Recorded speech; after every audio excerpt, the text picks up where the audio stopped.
Coming up next on TV 11 News, two different types of police forces are patrolling the Mount Pleasant section of Washington, D.C. And we'll have a special assignment story on a dog trainer who is supposed to teach dogs how to obey, but who was really learning the lesson. The news is next. Stay with us.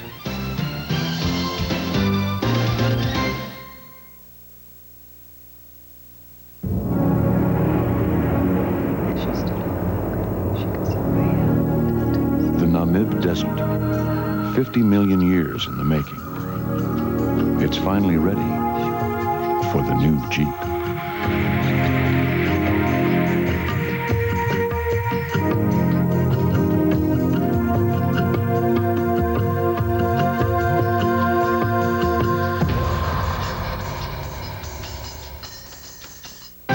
It's allergy time all across the country. Time for chlortrimeton.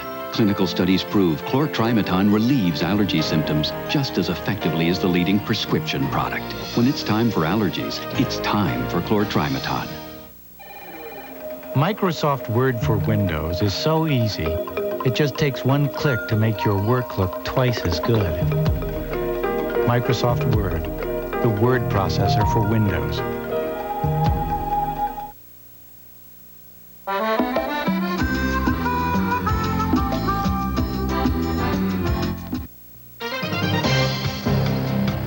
When a group of dog owners took their pets to a dog trainer, he taught them a lesson instead of their dogs. Jane Miller investigates in a news special assignment, New Dogs, Old Tricks, coming up. I'm Rod Daniels. Thanks for watching tonight. TV 11 News is next.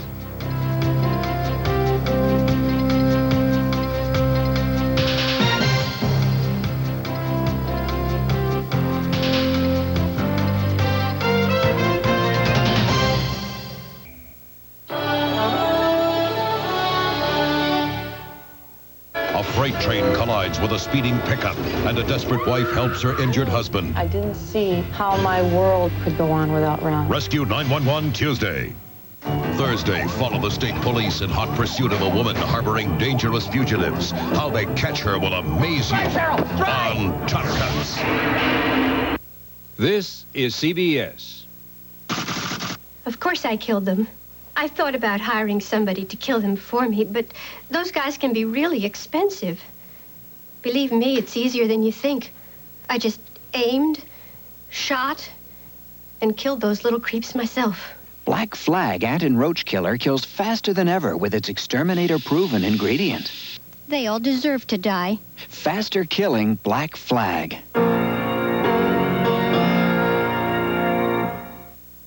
I lost my weight with Weight Watchers years ago, but this new plan they've got, it's really something. It's called Quick Control.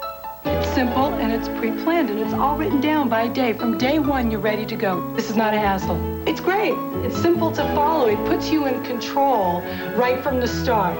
It's the final week to get in shape for summer with our new Quick Control plan. Now through Saturday, register free and save $17. So hurry and join today. Blindfold, monsieur? No. Cigarette? No. What do you want on your tombstone? Pepperoni and sausage. Tombstone Pizza, Pierre! Once you start thinking about Tombstone Pizza's killer sauce and real Wisconsin cheese, nothing else matters. So what do you want on your tombstone? Napkin? No. You are watching WBAL Television Baltimore from your 24-hour news station. This is WBAL TV 11 News at 11. Tonight, a tale of two police forces patrolling the streets of Mount Pleasant, a heavily Hispanic community in Washington, D.C. Good evening, everyone. I'm Rod Daniels. One is a new force made up of community leaders. The other, part of the same police force that this time last night was called in to restore calm. It started when police tried to arrest a man after a fight in a restaurant. Eventually, 200 officers had to be called in to restore order. Tonight, thanks to the combined forces of community patrols, in addition to a large police presence, things are fairly calm in Mount Pleasant. Now, there have been isolated reports of stone throwing, but no confrontations. Civic leaders, identified by green armbands, have come out into the streets and helped police by discussing problems with the citizens in an attempt to prevent further violence there. That is, D.C. Mayor Sharon Pratt Dixon says that she sees no need at this time to impose a curfew.